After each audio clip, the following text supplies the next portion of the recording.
Ang maganda mga kaabang ay napapayag ko, nakumbinsi ko si Vilma na ma-publish ang ilang pictures niya. At isa ito sa mga dahilan kung bakit dapat pakinggan niyo pa rin ang kanyang kwento dito naman sa DKB. At isa pa, sa kabila, dalawang parts. Dito, buo. Dapat nating sisihin si Dairon. Joke lang. Anyway, si Dairon mga kahugot, uploading dapat ngayon ng kanyang kwento. Kaya lang, last minute ay umatras siya sapagkat meron daw siyang idadagdag na latest development ng kanyang kwento, latest happening ng kanyang buhay. Kaya sige, sabi ko, idagdag mo muna at pakibawasan lang ulit kasi masyadong mahaba. So, while waiting for that story of Dairon, ang lalaking Tinkerbell, ay pakinggan muna ang buong kwento ni Vilma dito sa DKB. Dear Kuya Bono ng Bono's Love 2, kaabang mo sa bawat kwento.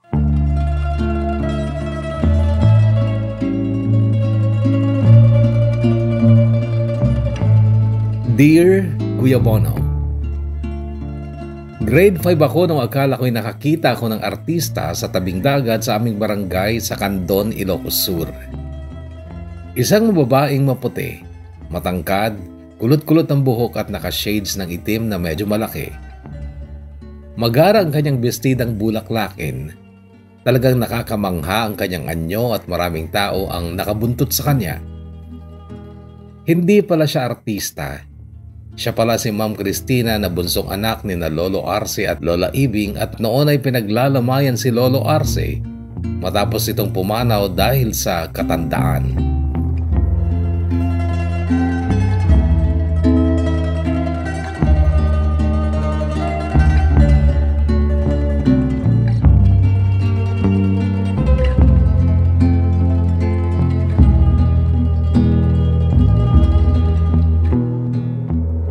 Noong sumunod na araw, nakakita ulit ako ng isang magandang babae at mas maganda siya kesa kay Ma'am Cristina. Siya naman si Mabel, nakatatandang kapatid ni Ma'am Cristina at pareho silang galing ng Amerika at dumating lang upang makita pa ang kanilang pumanaw na ama. Mabubuting tao sina Lolo Arce at Lola Ibing. Sila ay kapitbahay lang namin. Isang bahay lang ang pagitan ng aming bahay sa kanilang bahay. Ang katabi nila mismo ay bahay ng Uncle Andong ko na katiwala ng dalawang matanda. Matulungon sila sa kanilang kapwa kahit na kung titingnan ang bahay nila ay simple lang. Malaking ngunit luma at wala pa nga silang bakod. Hindi kagaya ng ibang may kaya sa aming barangay na matatayog at pinturado ang mga bahay at nagtataasan pa ang kanilang mga bakod. Si Mabel ang tunay na maganda para sa akin dahil kahit wala siyang makeup at manipis na lipstick lang ang gamit ay maganda talaga siya. Napakaamo ng kanyang mukha kumpara kay Ma'am Cristina na medyo makapal kung mag-makeup at patong-patong pa ang mga alahas kaya't kung titingnan mo ay para siyang masungit. Si Mabel nakalugay ang buhok na parang kay gaan. Konting hangin lang ay nililipad ang kanyang magandang buhok. Medyo may alon ng konti, lampas balikat lang. May anak si Mabel, puti, brown ang mata at buhok. Siya si Taniel na noon ay 8 years old lang. Poging-pogi si Taniel pero malikot, makulit at nakapagtataka dahil Ilocano siya. Si Kuya Rocky na panganay na anak ni Uncle Andong ang kumausap noon kay Taniel. "What's your name?" Tanong ni Kuya Rocky na that time ay high school na. Ako naman ay grade 4 pa lang. "Taniel," sagot naman ni Taniel. "How old are you?" Tanong ulit ni Kuya Rocky. 8. "Naking Inglesin manong tayo Ilocano ak?" Sagot niya tsaka tumakbo. Natawa na lang kami noon. Yun pala ay hindi naman galing ng Amerika si Taniel. Galing lang siya sa Marcos, Ilocos Norte. Doon siya lumaki sa pangangalaga ni Auntie Amelia na matandang dalaga at kapatid din ni na Mabel at Ma'am Cristina. Si Mabel ay matagal na sa Amerika. 1 year old pa lang daw si Taniel nung iwanan niya ito kay Auntie Amelia At noon lang siya ulit nakauwi nung mamatay ang tatay nilang si Lolo Arce, and that time ay 8 years old na si Taniel.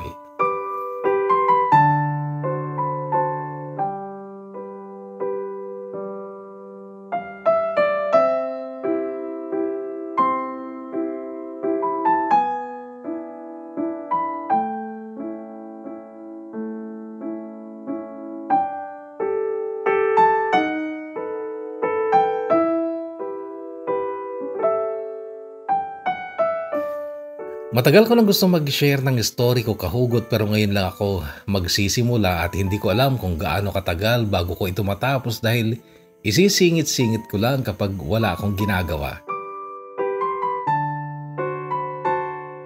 Ako nga pala si Vilma. Oo, galing kay Ate V ang pangalan ko dahil ang aking ina ay isang diehard Vilmanian noon at mahilig sa mga artista. 5 kaming magkakapatid. 4 kaming babae, 1 lang ang lalaki. At ang mga pangalan naming mga babae ay pangalan ng mga paboritong artista ni nanay noon. Yung bunso at nag-iisang lalaki lang ang hindi pangalang artista dahil ibinigay naman sa kanya ang pangalan ni tatay na Rodolfo, pero ang kanyang palayaw ay pang-artista pa rin, Dolphy. Ang sumunod sa akin ay si Marian. Kuha sa pangalan ng artistang hindi si Marian Rivera dahil wala pa si Marian Rivera noon sa Philippine showbiz. Marian de la Riva. Ewan ko kung kilala nyo ang artistang ito. Pangatlo sa amin ay si Hilda. Mula naman sa pangalan ni Hilda Coronel, ang pinakamagandang artistang Pinay para sa akin. Pang-4 at bunsong babaeng kapatid ko ay si Lorna Tolentino. Pero utang na loob, mga Kahugot, huwag nyo na sanang asahan na mukhang artista din kaming magkakapatid dahil hindi po. Naging bahagi lang talaga ng kahibangan sa artista ng aming ina noon ang bigyan kami ng mga ganitong pangalan. Pero hindi naman po kami mga pangit. At least, nasasabi ko yan ngayon, pero dati, nung bata pa ako ay pangit talaga ang tingin ko sa sarili ko. At sobra akong naiinis sa buhok kong parang buhok ng ita. Kinky siya, Kahugot. Kulot na tila buhok ng Aprikana. May mga nagbibiro pa nga sa akin noon, mga bastos na binata na nagsasabing kay aga ko daw tinubuan ng bulbul pero bakit sa ulo ko naman daw tumubo.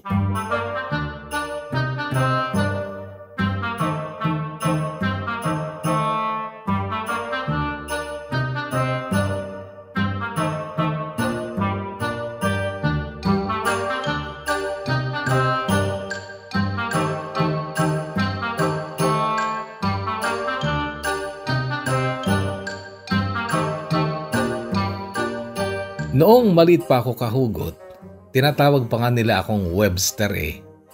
Siguro 5 years old ako hanggang 8 years old ako noon at gupit lalaki kasi ang gupit ko. Si tatay ang nanggugupit sa akin. May kapitbahay kaming konsehal noon, katapat ng bahay namin ang bahay nila at sila ang unang nagkaroon ng malaking TV at nakabitan ng cable. Ang kanilang TV ay nasa maluwang nilang terrace at kahit sino ay pwedeng makipanood. Hindi sila nagdadamot dahil nga konsehal ng barangay. Natural kami mga bata ay nagkukumpulan doon halos gabi-gabi kahit na hindi namin naiintindihan kung minsan ang pinapanood nila dahil English.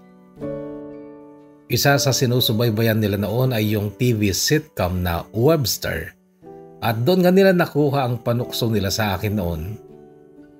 Si Webster sa TV sitcom na yon ay batang lalaking negro na namatay ang mga magulang sa car accident at kaya siya inampon ng mag-asawang puti. Si Webster ang bida sa sitcom na yon dahil siya ay matalinong bata. Dahil gupit lalaki ako noon ay tinatawag nila akong Webster. Napapahiya at napipikon ako noon kaya naman hindi na ako pumayag ulit na gupitan pa ako ni tatay ng gupit lalaki.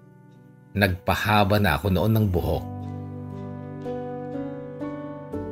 Itong buhok na ito talaga ang nag-down ng sobra sa self-esteem ko noon, Kahugot, kasi noong humahaba na, Sinasabi naman nilang para daw labba ang ulo ko. Pasensya na, hindi ko alam ang Tagalog ng labba. Rice basket sa English. Basta ito ay yari sa kawayan na hinabi, parang malalim na palanggana, ginagamit kadalasan na lagayan ng palay. Ganon daw ang ulo ko noon kapag humahaba na ang buhok ko.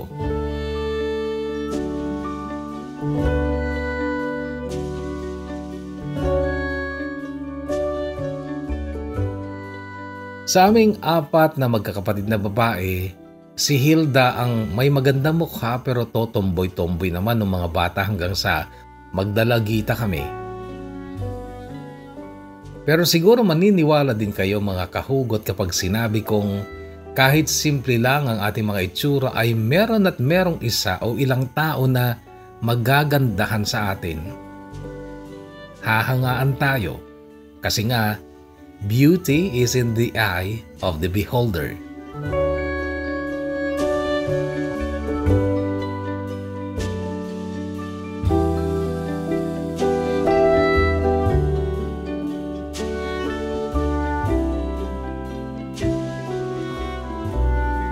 At ako kahugot, meron din talagang ilang nagsabing maganda ako at nag-effort din naman silang paibigin ako. Isa sa mga lalaking yon ang aking napangasawa kahit na masasabing medyo late na akong nakasal sa edad na 32. Pero bakit naman ako humantong sa edad na yon, 32 bago nakasal? Ang tungkol dito mga kahugot ang masasabi kong highlight nitong kwento ng buhay at pag-ibig ko.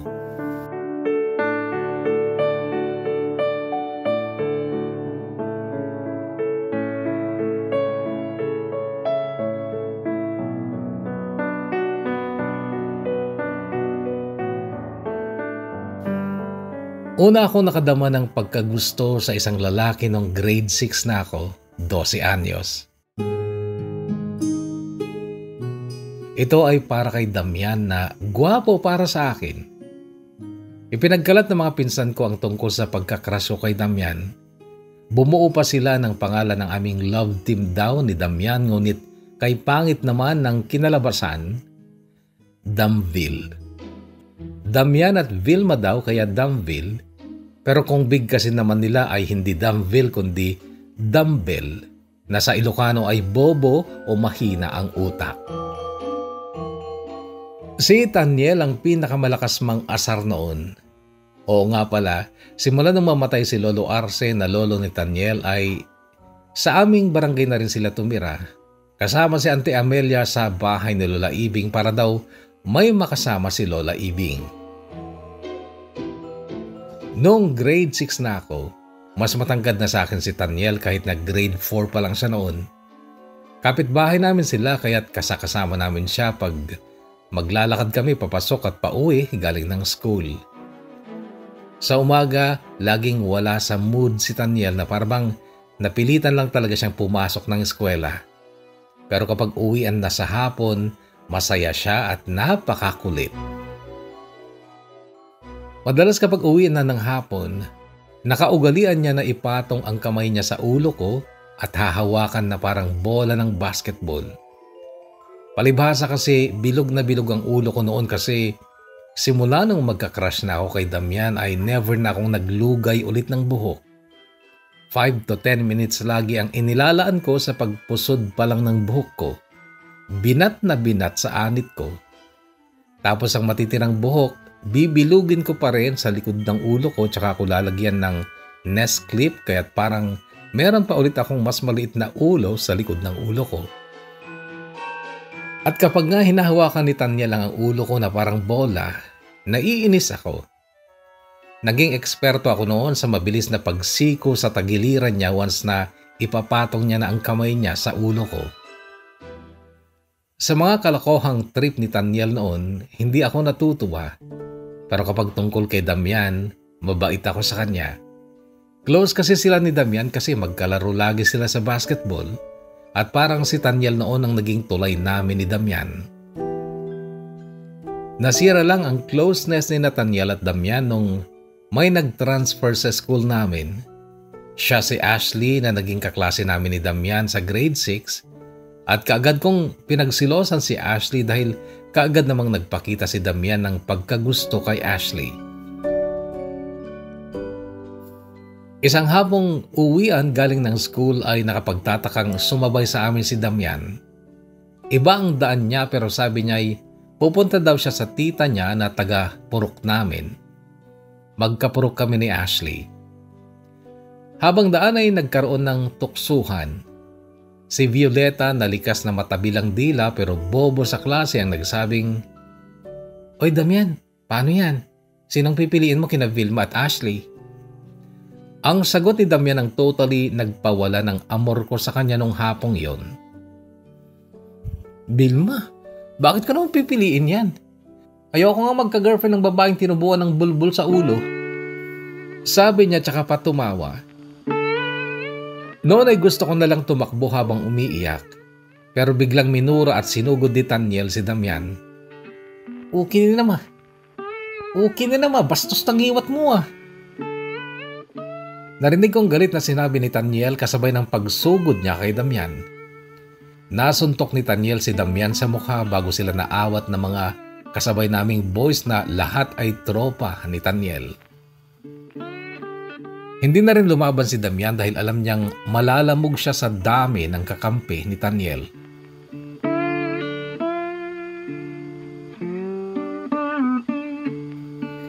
Noong sumunod na hapon uwian ulit, naasiwa ako sa ginagawa ni Taniel. Inaakbay-akbayan niya ako at nung una okay lang yon kasi ang turing ko sa kanya ay nakababatang kapatid. 8 years old lang kasi siya nung lumipat siya sa amin. Matapos mamatay si Lolo Arce, 10 ako noon kaya't naging magkalaro kami. Lagi siyang binibilin sa akin ni Auntie Amelia at Lola Ibing lalo na kapag sa tabing dagat kami maglalaro ng hapon. That time na grade 6 na ako, grade 4 pa lang si Taniel. At oo, mas matangkad siya sa akin pero sa halip nga na sa tuktok ng ulo ko niya ipatong ang kamay niya nung hapon na yon ay sa balikat ko naman at ang sabi pa niya, "Oy, bagay kami ni Vilma, di ba?" May sumagot ng oo. Yung mga kadikit talaga niya. Mga babae naman sumagot ng hindi. Pero ang sagot ni Taniel sa mga girls na sumagot ng hindi ay ganito. Umapal kay lang tawan mangyat kanyayo. Shock, kayat ko ni Vilma. Ato ito tagbaling nga asawa.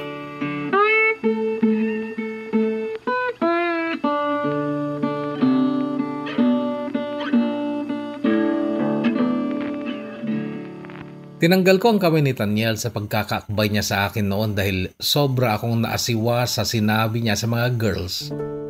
Sa Tagalog kasi ay ganito yon. Inggit lang kayo dahil walang nagkakagusto sa inyo.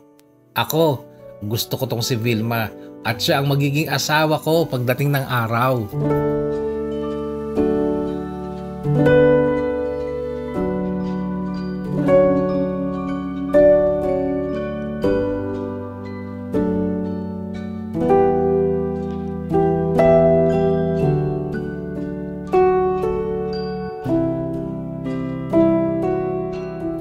First year na ako sa high school, grade 5 naman si Taniel nung kinuha na siya ng mami niya at isinama na sa US. Medyo nalungkot ako noon kasi nabawasan ako ng mabuting kaibigan. O kahugot, kaibigan lang ang turing ko kay Taniel noon kahit na lagi niya akong binibiro na gusto nga niya ako. Sa pabirong paraan ay parang nanliligaw siya. Naging malambing at sweet siya sa akin na parang nanliligaw nga. Pero hindi kasi ganoon ang tingin ko sa kanya. Ang tingin ko sa kanya noon ay little brother.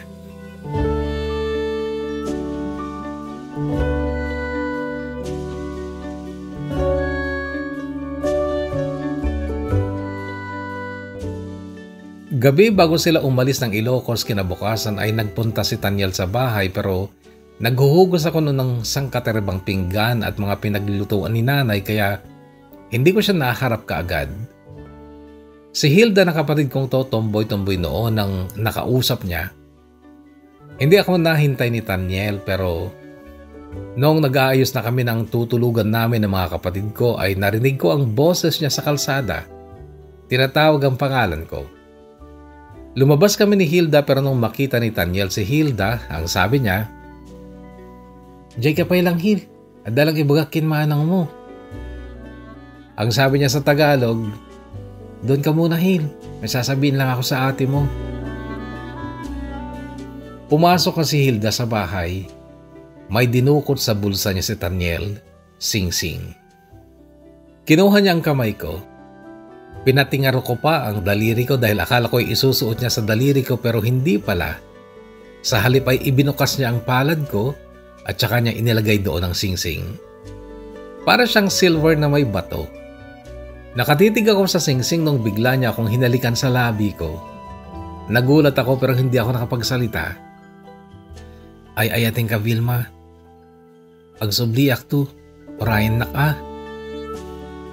Gulat pa ako noon sa ginawa niya tapos bigla pa niya akong niyakap at inayaan ko na lang siya.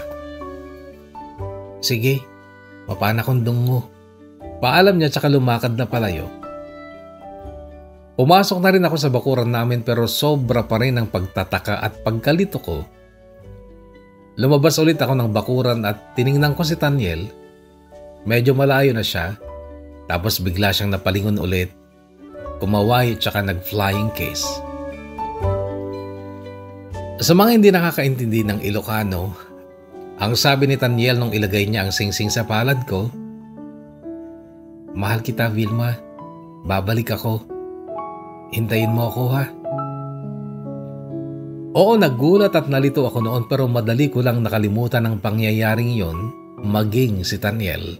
Nakalimutan ko kasi nga wala pa siyang espesyal na pitak sa puso ko noon. Kahit kasi mas malaki siya sa akin ay bata pa rin ang tingin ko sa kanya. Itinago ko lang ang sing-sing na binigay niya sa aking aparador. Hindi ko isinusuot kasi nga ayokong bigyan ng espesyal na kahulugan ang nangyari kahit pa siya ang unang nakahalik sa aking mga labi.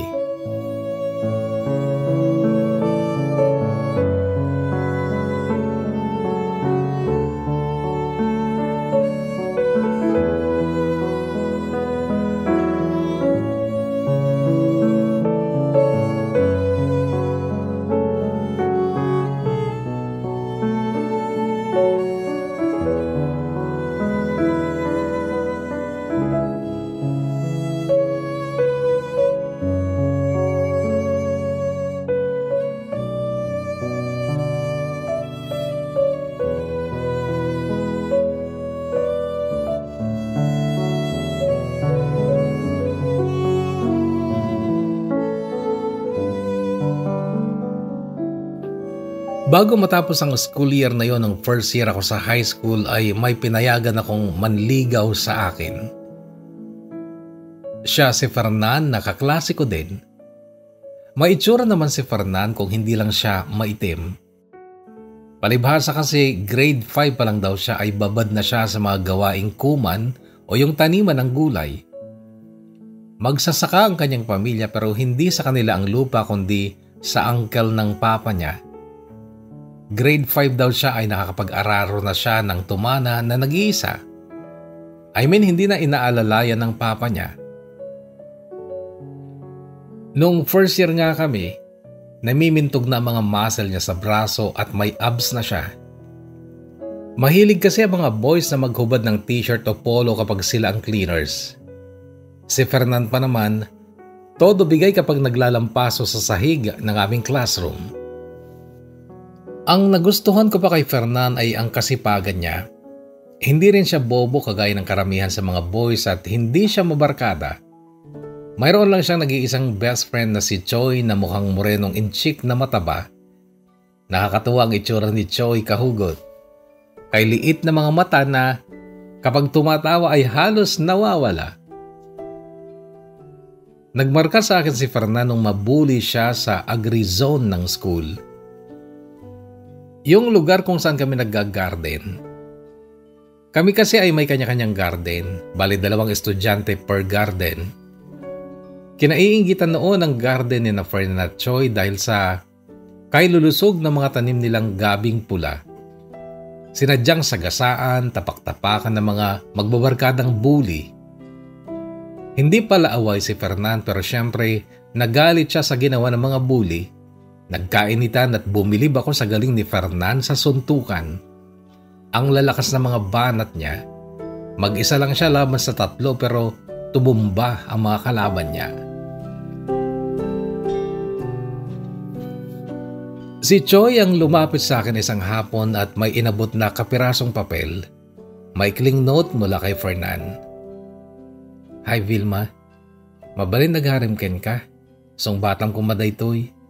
Okay lang numadim nga mas okay no kayat mo. Sa Tagalog kahugot. Hi Vilma, pwede bang manligaw sa'yo? Sagutin mo sana ito. Okay lang kung ayaw mo pero mas okay kung gusto mo. Hindi ko kaagad sinagot. Siguro 3 araw ang dumaan bago magsimula ang final exam. Kinulit ako ni Choi tungkol sa sagot ko daw sa sulat ng kaibigan niya. Nagsulat naman ako at ang sabi ko, ano naman ang nagustuhan mo sa akin, Fernan? Ang pangit-pangit ko. Wala ka bang makitang iba dyan? Binigay ko kay Choi. Nagpunta siya kay Fernan. Nasilip kong nakangiti si Fernan nung muli siyang magsulat then inabot kay Choi. Diretso naman si Choi sa akin. Binasa ko ang sulat. Hindi ka pangit, Vilma. Magustuhan ba kita kung pangit ka? Pero hindi itsurang dahilan kung bakit napamahal ka sa akin kundi ang ugali mo. Sana payagan nak nga manligaw kang ka. Ito ang tagkalong sulat niya, Tagalog Ilocano. Napapangiti ako noon at susulat pa sana ako pero nagdatingan na mga kaklase at teacher naming nanggaling lang sa meeting noon. Hindi ko na nasagot ang sulat ni Fernan pero kinahapunan, nung uwian na ay binuntutan nila ako. Nakita kong tinutulak-tulak ni Choi si Fernan. Hanak nga tagabo nga ibaon-baon mulatan. Asag gamisuna si kamang ibaga. Narinig kong sigaw ni Choi sa matinis niyang boses. Sa Tagalog ay, hindi mo ako alila para utos-utusan mo ako. Ikaw ang lumapit sa kanya at ikaw ang magsabi sa kanya. Maya-maya kasabay ko na sa paglalakad si Fernan at ang sabi niya, Vilma, Jason bat mo nga'y, mabalin na agaram keng ka. Yung sagot ko daw sa tanong niya na kung pwede siyang manligaw sa akin, sinagot ko naman, uwan latan Fernan ngam simple am lang Ubing tapay, ang mga numakaungit tinaganak ta. Gumawa po si Fernan dahil sa matamis ng ngiti niya nung marinig niya ang sinabi kong, oo na Fernan. Pero simplehan mo lang ha, mga bata pa tayo. Baka magalit ng mga magulang natin.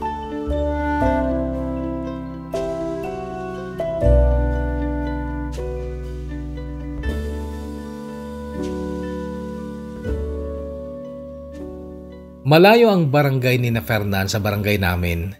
Tabing dagat kami, sila ay nasa boundary ng Candon at Banayoyo pero nung bakasyon ay 2 beses din siyang nakapaglibot sa amin at magalang pang humarap sa mga magulang ko. Kasama niya noon ang kuya niyang binata na may tricycle. May mga dala silang madami at iba't ibang klaseng gulay nung unang punta nila. Pangalawa naman ay kalahating sako ng fresh na mais.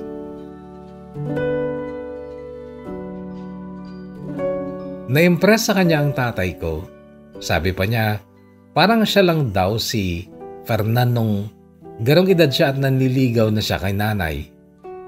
Pareho daw sila ng estilo pero si nanay medyo naging nega sa pagsasabing, Vilma, nakikita mo na siguro kung anong klaseng buhay lang ang magiging buhay mo at ng pamilya mo kung kagaya lang nitong ama mo ang magiging asawa mo.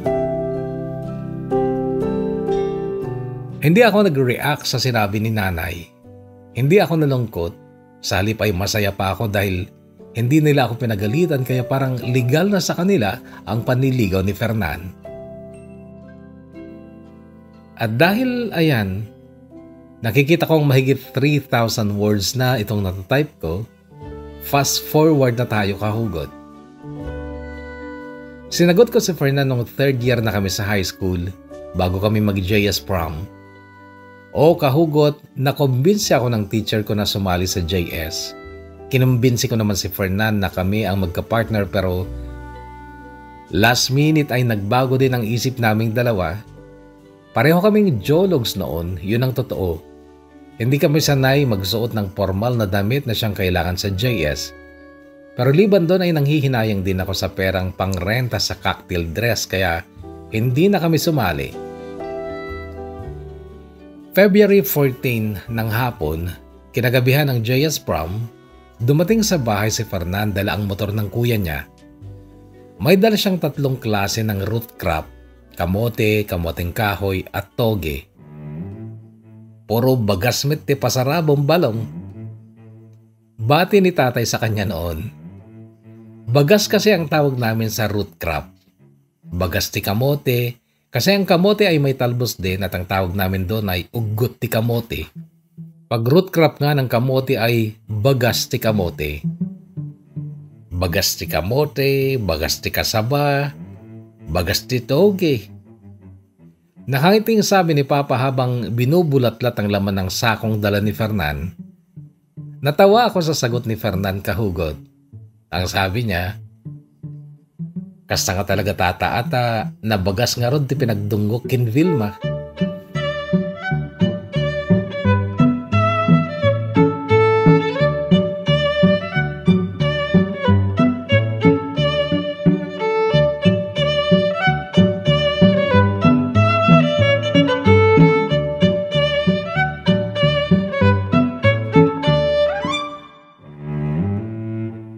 May malungkot na balita si Fernan nung araw na yon. Gagawin na raw subdivision ang taniman nila ng gulay. Binenta na raw ng uncle niya ang lupa kaya't maghahanap na sila ng ibang masasaka. Baka daw mapunta na sila sa Pangasinan na probinsya naman ng mama niya at iyon nga Kuya Bono ang nangyari bago matapos ang bakasyon. Dumating ng gabi si Fernan na nakainom. Inaya niya ako sa tabing dagat na ilang hakbang lang naman ang layo mula sa bahay namin. Doon ay nagkaroon kami ng romantic pero dramatic moment din. Umiyak si Fernan dahil magkakalayo na raw kami. Itatagalog ko na lang ang lahat ng pag-uusap namin noon. Ang sabi niya, Vilma, natatakot ako na baka magkagusto ko sa iba kapag nasa malayo na ako.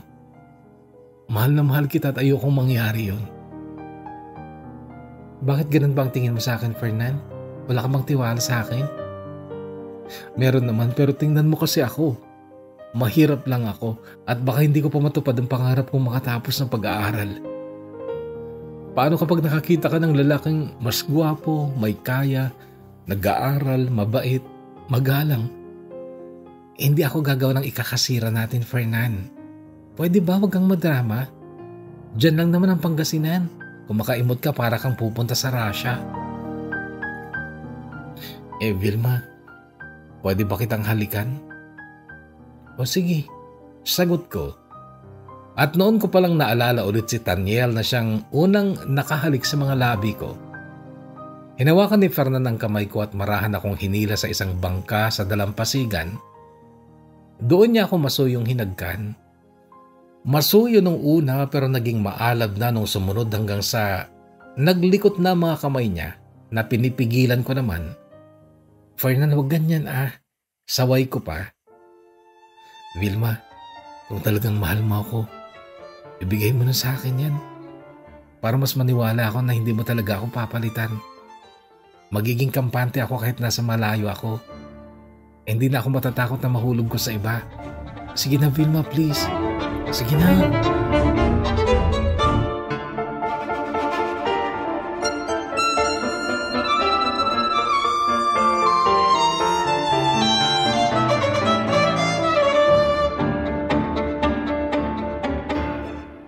Sumira ako sa pangako ko kay Fernan pero hindi ko alam kung valid pa yon dahil nung gabing yon sa dalampasigan ay nag-away kami ni Fernan.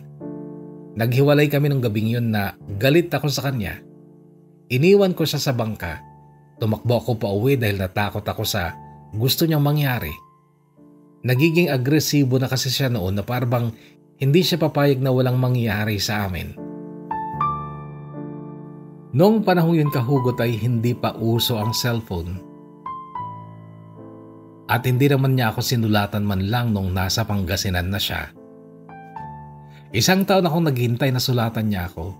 Buong school year ng 4th year ako, kapag may darating na sulat sa classroom namin, nagpipray ako na sana sulat na yun ni Fernan pero wala pa rin. Nagtapos ako ng high school, hindi ko alam kung nagtapos din si Fernan sa Pangasinan.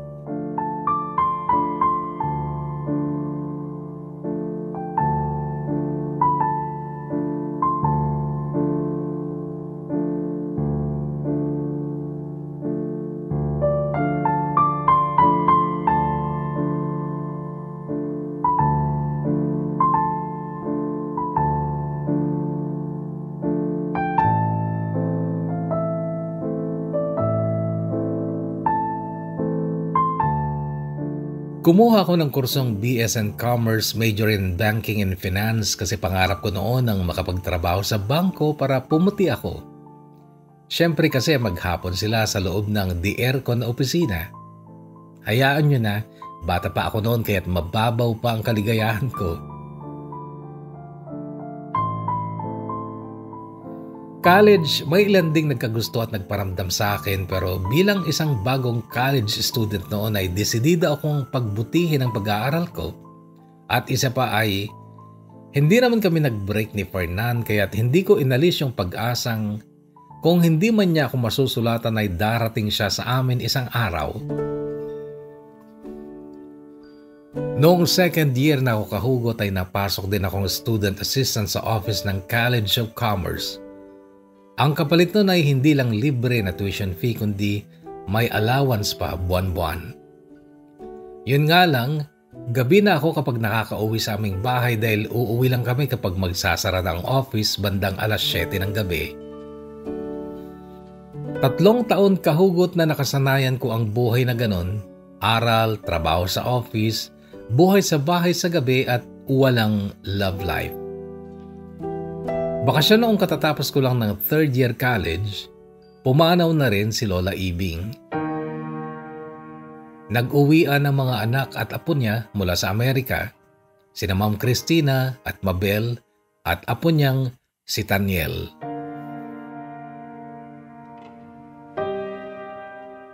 Noong bumaba sila ng sasakyan, pakiramdam ko ako ang unang hinanap ni Taniel. Dahil ang mga kasamahan niya sa sasakyan ay dumiretso sa bahay ni Lola Ibing, samantalang siya dumiretso sa akin. Nakilala ko pa rin siya kahit na malaki ang pinagbago ng itsura niya. Binata na, matangkad, gwapo, magandang pangangatawan. Ang hindi ko lang napaghandaan noon ay ang pagyakap at pagbuhat niya sa akin. Niyakap muna niya ako tsaka niya ako binuhat at inikot-ikot ng 2 beses. God knows how much I miss you. Paanas niyang sabi. Sa isip ko noon, wow, Inglesero na. Nung maibaba niya ako ay tinulak ko siya at sa salitang Ilocano ko pa rin sinabing doon siya dumiretso sa bahay ng lola niya. Parang noon pa lang niya na-realize na mali na sa akin siya dumiretso. Pinanood ko ang marahan niyang paglakad papunta sa bahay ng pumanaw niyang lola. Lumingon pa ulit sa akin bago dumiretso ng tuluyan at noon kahugot, hindi ko na maitatanggi sa sarili ko na pwede ko nang mahalin si Taniel kasi hindi na siya bata. Oo, mas bata siya sa akin ng 2 taon pero that time ay 20 na ako at 18 na siya. Naisip ko pa, siguro kaya bigla na lang nawala si Fernan sa buhay ko dahil may babalik pala.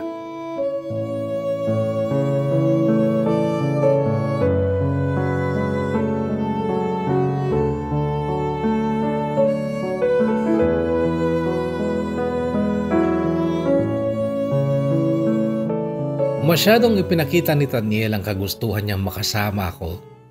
Sabi pa niya, babalik din daw sila ng US, kaya susulitin daw niya ang bawat oras na kasama niya ako.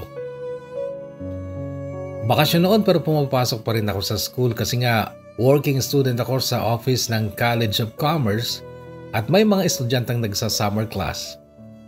Nakakauwi naman ako ng maaga, 4 p.m. kadalasan, at parang wala nang ginawa si Taniel kundi ang hintayin ako sa aking pag-uwi. Sa bahay namin siya madalas matulog nung pinaglalamayan pa si Lola Ibing. Silang dalawa ni Dolphy sa salas dahil hindi daw siya makatulog sa bahay ng lola niya dahil may lamay nga, maraming tao, maingay. Hindi siya nahihiyang maglambing sa akin kahit nakaharap sina mama at papa. Well, nasabi niya noong unang gabi pa lang niya, sa salitang Ilocano pa na magiging manugang daw siya ng nanay at tatay ko. Hindi nagsalita si nanay noon. Ngumiti lang siya dahil alam kong nahihiya siya kay Taniel. Isang gabi inaya ko ni Taniel sa dagat. Naisip ko kaagad na baka may balak din siya kagaya ng binalak noon sa akin ni Fernan na siyang dahilan ng pag-aaway namin. Sumama ako kay Taniel kahit may kutob ako pero handa ako kahugot sa anumang pwedeng mangyari. Kung kukunin ni Taniel ang pagkababae ko, ibibigay ko. Total, dalaga na ako at makabago na ang mundo. Isa pa, half American ang kasama ko. Hindi sila conservative kaya't makikiayon ako. At hindi ako nagkamali kahugot. Yun nga ang gustong mangyari ni Taniel pero bago ako bumigay ay sinabi ko sa kanyang ganito. Oy Taniel, hindi porket Amerikano ka basta ka nalang kukuha ng babaeng hindi mo naman nobya. Hindi nobya? Ikaw hindi ko nobya? Bakit nobya mo ba ako? Nagkamot pa siya ng ulo bago sinabing, Vilma, 10 years old pa lang ako, alam mo na mahal kita. Nung umalis ako, sinabi ko sa'yo na mahal kita. Hintayin mo ako. Oo, sinabi mo nga yun, pero hindi ka naman nanligaw At hindi kita sinagot kaya technically hindi mo ako nobya. Teka, nasan yung singsing ng lola ko? Singsing ng lola mo? Yung binigay ko sa'yo nun. White gold yun at diamond ng bato nun. Nasaan na yun? Nasa bahay, nakatago. Sagot ko kahit gulat ako dahil noon ko lang nalaman na ganun pala kahalaga ang singsing na yon.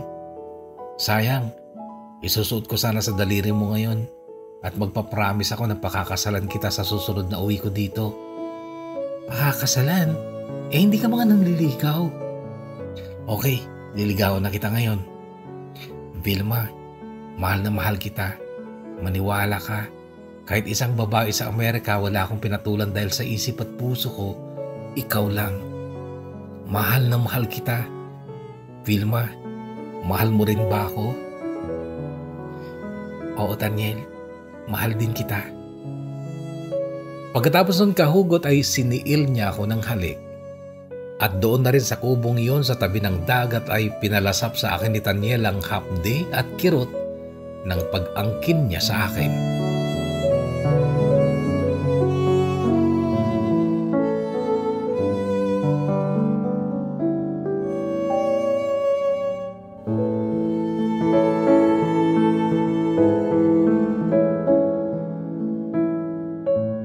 May nakakita sa amin. Alam ko yun. Noong papunta pa lang kami ng dagat ay alam kong merong nag-aarudok na nakasudod sa amin. Pasensya na at hindi ko alam ang Tagalog ng agar-arudok. Yung parang nakayuko pa, nagtatago sa kung saan-saan para hindi ko makita pero nakita ko. Hinayaan ko lang. Hindi ako umimik dahil public property ang dagat. Isa pa, gusto ko rin talagang may magiging saksi na may relasyon kami ni Taniel. Nakalibing na si Lola Ibing nung kumalat na ang chismis na siyang dahilan kung bakit kinompronta ako ng mga magulang ko. Umamin ako. Sinampal ako ni nanay. Nakakahiya daw ako.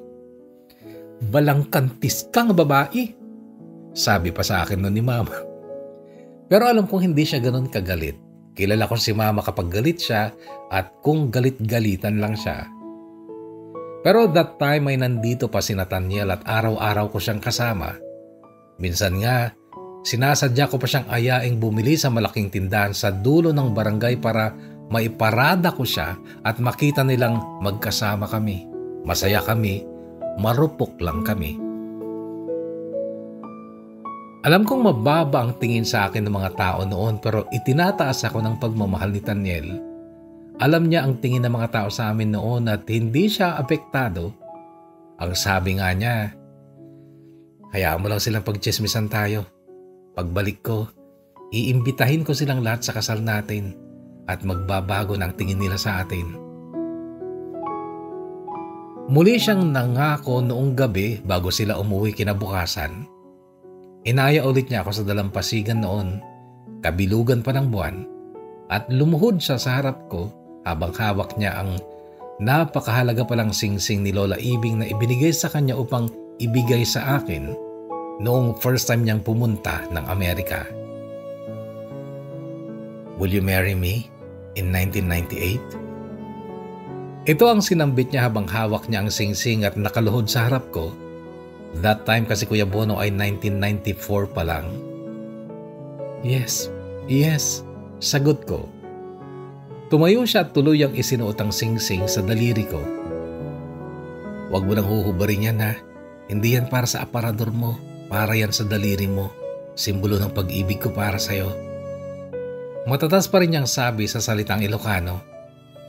Okay, sagot ko lang. And Vilma, 4 years mo lang akong hihintayin.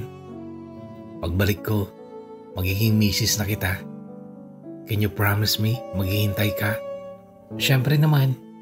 Ibinigay ko na lahat sa'yo, Taniel. Alangang hindi pa kita hintayin. Pwede bang sabihin mo, Vilma, na mahal mo ako kaya mo ako hihintayin? Hindi yung, ano yung sinabi mo? Oo, mahal kita kaya kita hihintayin. Salamat. Mahal na mahal kita. Lahat ng pagsisikap ko sa Amerika para sa atin lahat yun. Para sa kinabukasan natin at ng mga magiging anak natin.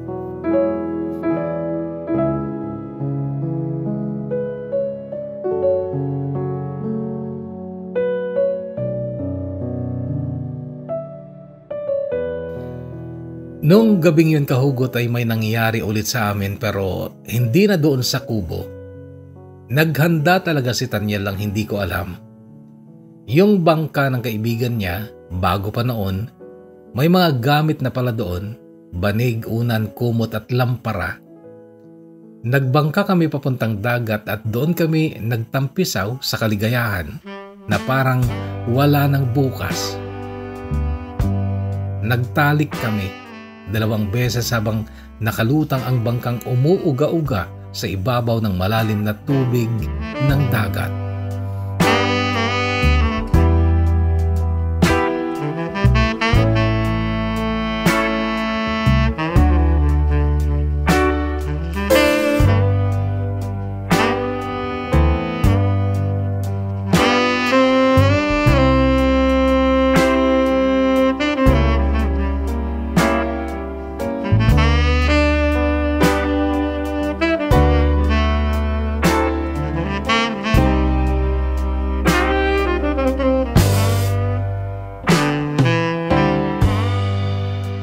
At iyon kahugot ay hindi ko pinagsisihan kahit na nabuntis akong walang ama ang isinilang kong bata. Lalaki at hawig sa kanyang amang si Taniel. Pinangalanan ko itong John Nathaniel. John ay mula sa pangalan ng tatay kong si Juan dahil si tatay ang sobra at umaapaw ang paggiliw at pagmamahal sa aking anak. Wala siyang pakialam sa mga sinasabi ng mga tao na kesyo walang ama ang anak ko, bastardo. Proud na proud pa rin siyang kinakarga ang anak ko tuwing umaga habang nakikipagkwentuhan sa mga kapitbahay. At noong nakakalakad ng anak ko, karay-karay niya kapag lilibot siya sa barangay. Walang gustong maniwala noon na wala kaming communication ni Taniel pero yun ang totoo kahugot. Kumapit lang talaga ako sa pangako niyang babalik siya ng 1998 pero lumagpas na ang 1998 at walang Taniel na bumalik. May mga tumatawag sa anak kong Amerikanong bastardo. Nasasaktan ako pero wala akong magawa dahil totoo naman. Bakit pa ako makikipag-away kung wala namang malakas na depensa upang kontrahin ang mga sinasabi nila? Mahal na mahal ko ang anak ko at wala akong dapat ikahiya. Si nanay lang ang sobrang apektado at siyang nahilig sa pakikipag-away sa mga taong nanglalait sa akin noon. Dati kahugot payapang tao si nanay pero mula nung mga anak ako, naging palaaway siya. Hindi ko makakalimutan ang ganting lait noon ni nanay sa isang babaeng nakaaway niya. Karga din ang babaeng yon noon ang apo niya. Ang singhal ni nanay noon sa kaaway niya, "Na, o kininang biring, umapal ka lang jay apok ta mistiso, kumpara ta apo kong makaslaputot ti maligno."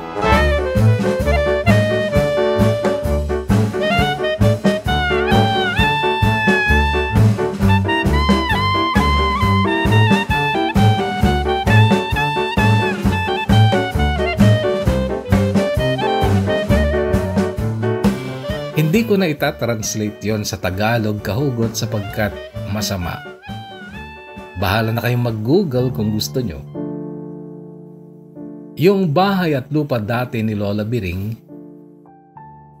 ibinenta ni Auntie Amelia dahil pinagpagamot niya. Sa pahintulot din siyempre ng iba pang kapatid niya. Nagkaroon kasi ng breast cancer si Auntie Amelia na mabuti na lang at naagapan naman kaya't kalaunan ay nakapunta na rin siya ng Amerika. Pero since wala na silang property sa amin at wala nang kaanak si Taniel ang naligaw sa aming lugar na pwede ko sanang mapagsabihan na may anak na kami ni Taniel.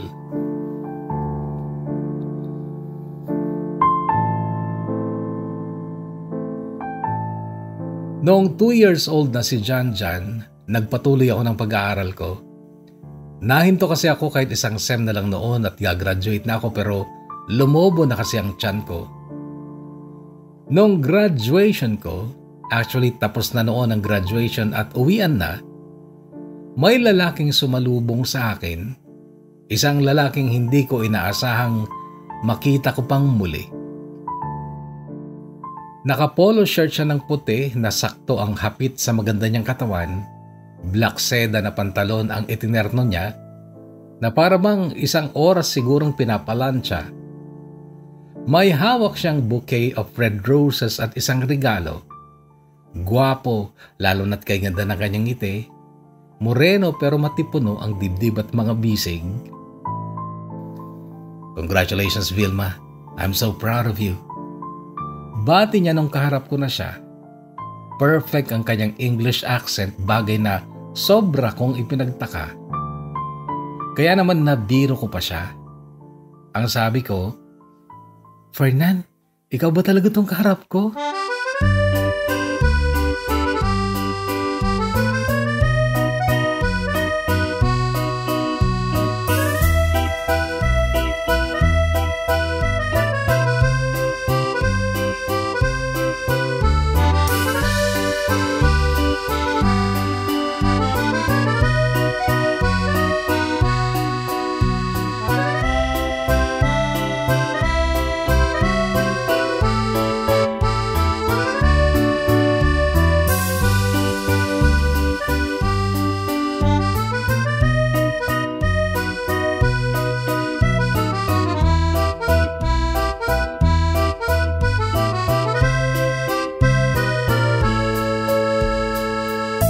Mag-shoutout muna tayo mga kahugot bago ang karugtong ng kwento ni Vilma.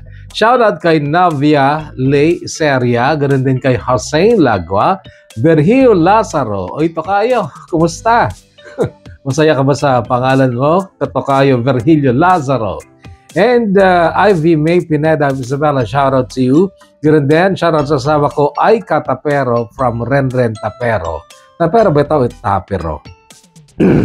Diana May Avila, shoutout to you. Ganun din kay Odette Kaiser, Sammy Varon, shoutout to you.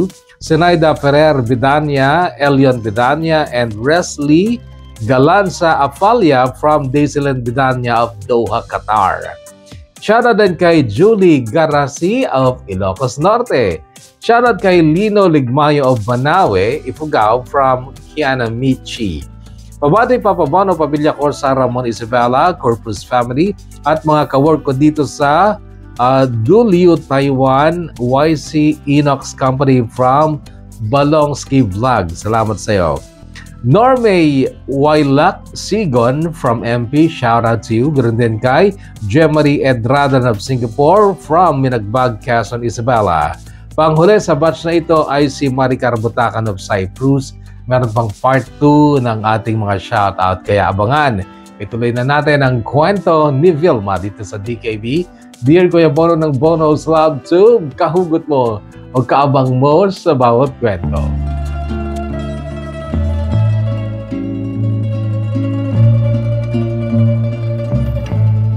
Tama, kahugot. Si Fernan nga. Pero dati na pala siyang nasa gym kung saan ginanap ang aming graduation ceremony dahil nagtapos din ang nakababata niyang kapatid na si Felisa na kabatch ko pala noong 1999. Nagkatulong lang daw si Felisa sa uncle ng papa nila, yung may-ari ng tumana noon na sina kanina Fernan para makatapos ng bachelor and secondary education. Nakita daw ako ni Fernan nung pasimula pa lang ang seremonya. Umalis lang daw siya upang bumili ng bouquet at regalo at siya, kahugot, ay isa ng ganap na civil engineer. Wala na pala ang papa ni Fernan. Mama daw niya ang nagpaaral sa kanya sa pamamagitan ng pag-a-abroad sa Kuwait bilang domestic helper. At nung time na yon ay nasa Kuwait pa ang mama nila dahil may isa pang kapatid sina Fernan at Feli ang nag-aaral sa kolehiyo. Malaki ang pagbabago ni Fernan, kahugot, hindi lang sa pisikal na aspeto kundi maging sa ugali.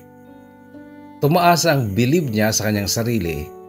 Hindi na siya mahiyain kagaya noon at komportable na siya sa pagsusuot ng disente o formal na damit. Ako naman nung bago sumapit ang graduation ko ay nagpaunat ako ng buhok sa parlor. Straightening pa ang tawag noon. Hindi pa uso noon yung reband.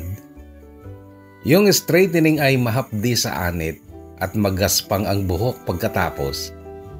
Kailangan mo ding ibabad sa maraming conditioner dahil kung hindi ay stiff ang buhok mo. Isa pa, hindi talaga siya unat na unat at malambot. Medyo parang alambre siya. Hindi kagaya ng resulta ng reband ngayon. Pero noon ay natuwa na rin ako kasi hindi nalaba ang ulo ko kapag nakalugay ako. Hindi nga lang malambot pero okay na rin. Kahit papano ay nabawasan ang insecurity ko sa buhok ko pero hindi napansin ni Fernan noon na unat na ang buhok ko. Noong graduation ko kasi ay may handaan sa bahay at siya ay inimbita ko kahit na nagdalawang isip ako, kahugot, dahil nga may anak na ako. Kararating namin sa bahay ay sumalubong si John sa akin and that time ay magtatatlong taong gulang na siya. Anak ko, sabi ko kay Fernan nung kargahin ko si John. Nakangiti naman si Fernan. Kinuha pa niya ang kamay ni John, nakipag-shake hands at ang sabi, "Hello sir. My name is Fernan. I'm glad to meet you." Magtatakip silim na nung magpaalam si Fernan. Inihatid ko siya sa labas, sinamahang maghintay ng tricycle papuntang bayan. Makikitulog daw siya noon sa bahay ng lolo niya, uncle ng papa niya kung saan noon nakatira ang kapatid niyang si Felisa. Vilma, untag niya nung namagitan sa amin ng katahimikan sa tabi ng kalsada. Tumingin naman ako sa mukha niya.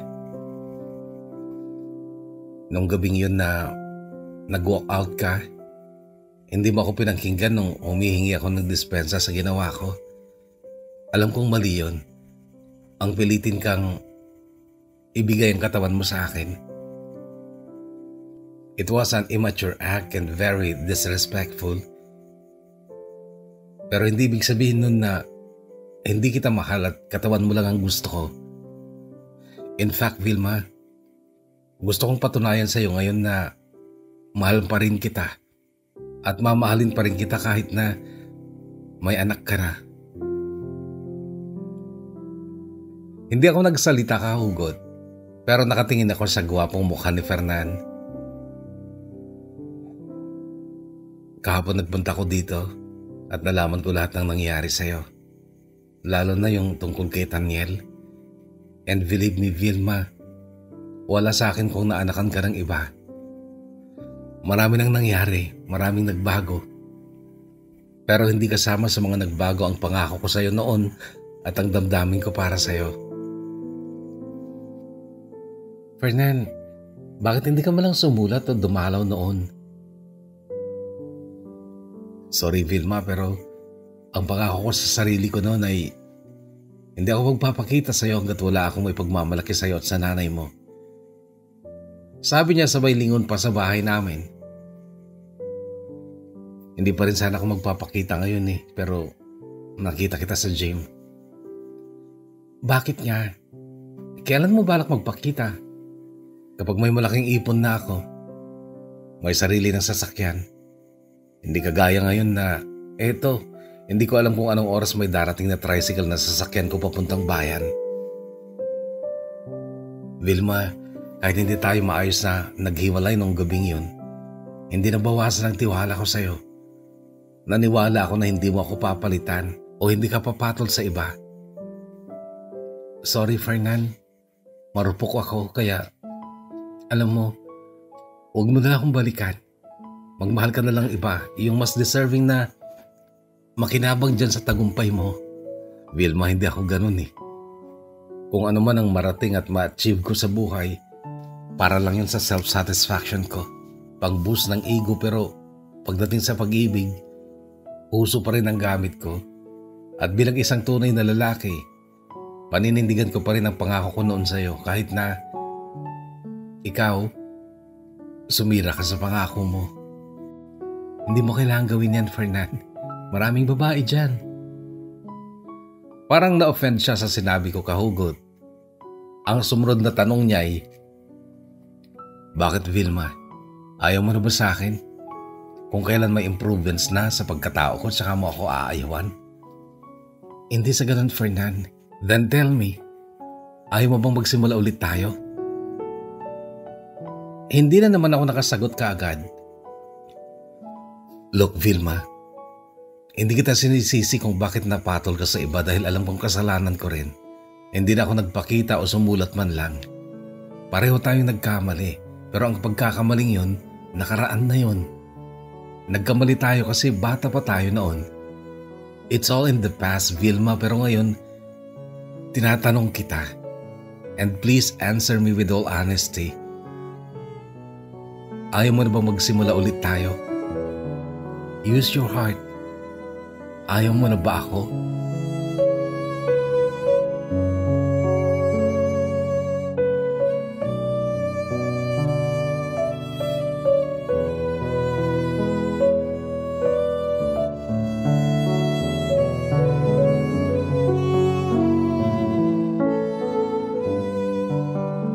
Ang totoo, kahugot, hindi ako sigurado sa isinagot ko kay Fernan noon kahit na pareho na kaming 24 years old. Okay na siya, mas naging okay pa. At isa pa, isang taon na ring lumipas ang pangako ni Taniel na babalik siya noong 1998 para pakasalan ako. Hindi siya bumalik at wala man lang ding sulat o telegrama na nagsasabing wait for me a bit more. Walang ganon. Ang naisagot ko kay Fernan noon ay, sige Fernan, subukan ulit natin kung talagang kaya natin kalimutan ang nakaraan. Magsimula ulit tayo.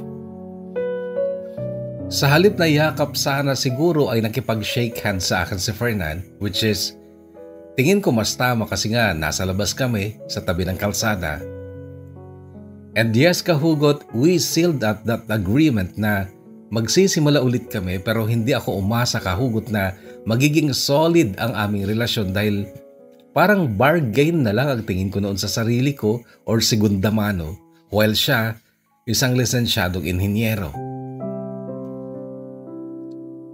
Ang ginawa ko pa nga ay sinadya kong subukin kung gaano siya katotoo sa hangarin niya sa aming relasyon. Sabi ko noon sa sarili ko, Mabuti na kung makapunta siya ng Ilocos ng kahit 2 beses lang sa loob ng 1 buwan.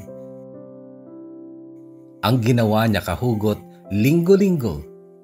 Hinihiram niya noon ang service nilang kotse na pagmamayari ng boss nila. Aalis siya ng Dagupan City ng umaga, makakarating siya ng Candon bago magtanghalian. Susunduin niya kami ni John at ipapasyal. Sa labas na rin kami kakain ng tanghalian. Alas 5 ng hapon, uuwi na siya ng Pangasinan. Linggo-linggo yun kahugot. Noong mga teenager pa kami ni Fernan, talagang seryosong tao talaga siya. I mean, hindi siya pala biro. Napakadalang niyang mag-joke. Pero kapag may nag-joke naman, malakas naman siyang tumawa. Kaya lang that time na engineer na siya, hindi na lang siya seryoso kundi parang umiksi pa ang pasensya niya. Ako naman kasi sabi ko nga, gusto ko talagang sukatin ang hangganan niya. Sinasadya ko siyang kulitin, asarin. Kahit na mga teenager pa kami, ugali na ni Fernan ang huwag sumagot kapag ang tanong ay self-explanatory. Parang masyadong makalang laway niya, ganun. Lalong ayaw niya ang paulit-ulit gaya ng isang bata. Mahal niya ang anak ko, pero nung una pa lang ay sinasabihan niya na ito na huwag makulit at paulit-ulit kapag nagtatanong. Sabi pa niya kay John noon na 4 years old pa lang, "Baby, isipin mo munang mabuti bago ka magsalita ha. Kapag alam mo na ang sagot, huwag mo nang itanong, okay?" Magtatanong ba yan kung alam niya na ang sagot? Sabad ko naman noon, hindi niya ako pinansin. May isang hapon din ng linggo, nasa park kami at trip ko lang talagang mag-emote. Nabanggit ko sa kanya ang tungkol sa pagkakaiba ng estado namin sa buhay. Yung engineer siya while ako ay graduate ng commerce pero hindi makapasok-pasok ng trabahong pang-office. Nagalit siya kahugot. Ang sabi niya, "Huwag mong binabanggit sa akin yan, honey. Wala tayong diferensya. Hindi tayo dapat pinagkukumpara dahil tayo ay iisa. Lalo na kapag kasal na tayo. Pinagbigkis na tayo. Iisa na tayo." Kasal? Ulit ko noon kasi sa totoo lang, hindi ko inaasahan yon. "Sure ka bang gusto mo akong pakasalan?" Lalo siyang nagalit. "So ano to sa tingin mo, honey? Naglalaro lang tayo? Nag-eksperimento? Ano ba tayo sa tingin mo? Teenager na hindi sure kung sa kasal mauuwi ang relasyon?" "Oh, relax ka lang." Nakangiting sabi ko pero nawala ang ngiti ko nung sabihin niya ito. "O baka naman umaasa ka pang babalikan ka ng ama ni Jan? Kung sabihin kong oo, ukinam." Mura niya sa akin. Nagulat ako pero tumatawa ang kalooban ko. Pakiramdam ko noon ay nagtatagumpay ako na asarin siya. Pero umakting pa ako. "Kita mo na, porke dalagang ina ako, disgrasyada, walang trabaho, minumura-mura mo na lang ako. Halika na nga anak, uwi na tayo." Sabi ko sabay hablot sa kamay ng anak ko tsaka kami mabilis na lumayo kay Fernan.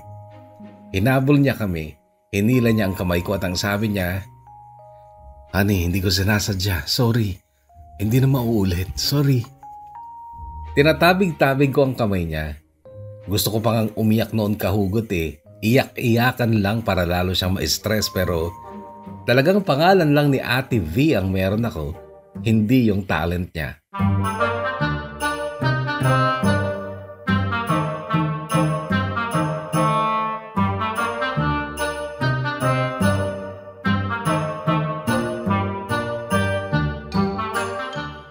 Kulang 1 taon since nagsimula ulit kami ni Fernan, wala na akong masasabi sa kanya.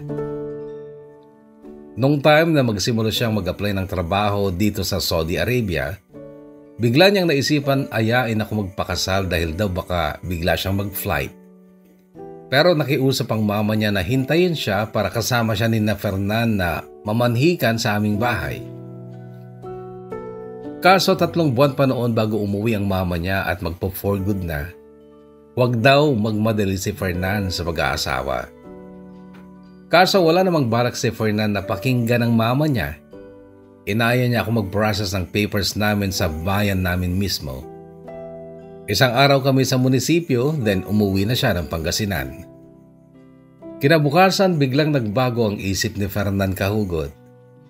Tsaka na lang daw kami magpapakasal kapag nakatapos siya ng isang kontrata dito sa Saudi. Sabi ko okay lang, total magto-26 pa lang naman kami noon.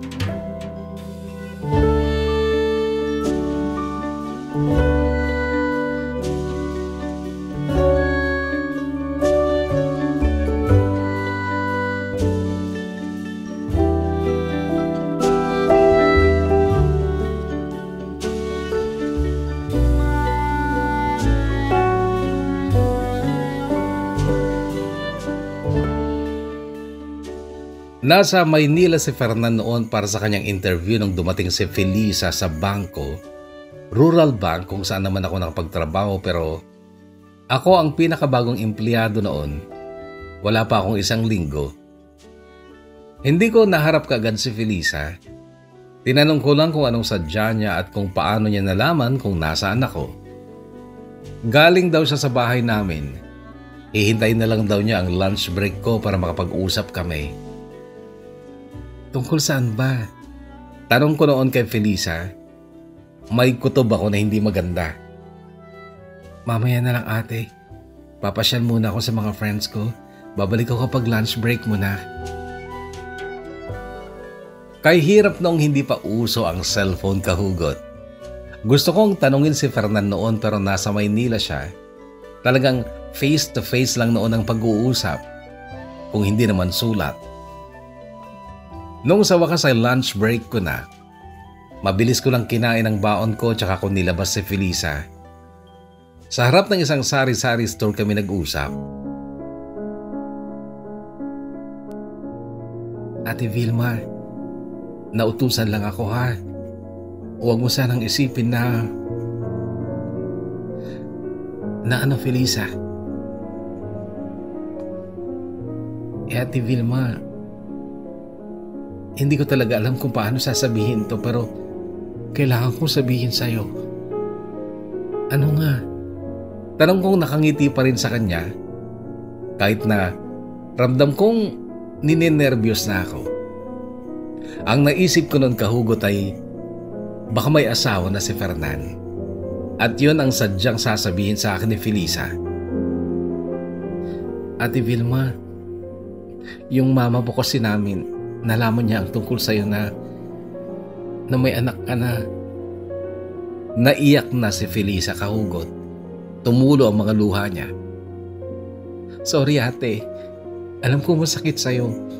Masakit din sa akin kasi alam ko kung gaano ka kamahal ni kuya.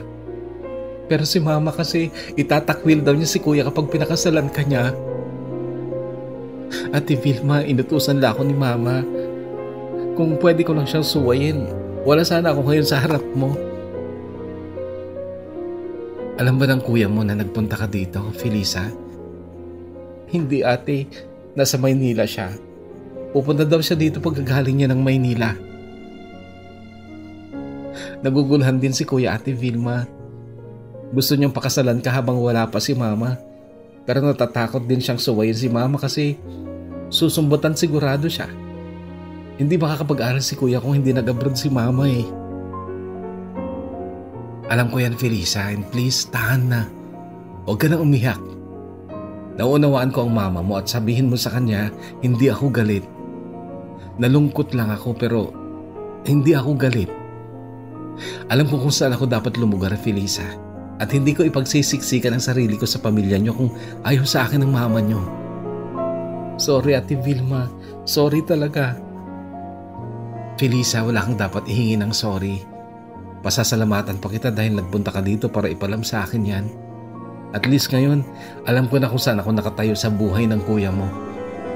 Okay lang, Felisa, and again, maraming salamat sa'yo.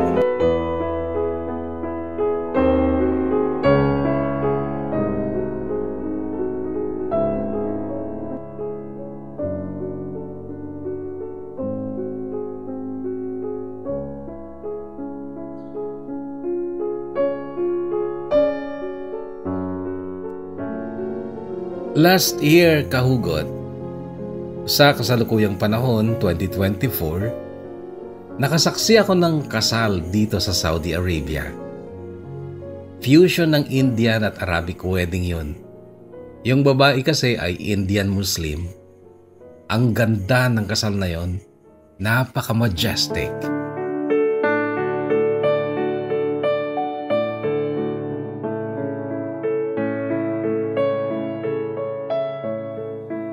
Yung kasal ko naman ay kasal baryo pero sa halip na sa simbahan ay sa tabing dagat ginanap ang seremonya. So I can call it beach wedding. Nangyari ito, 2 dekada na ang nakararaan.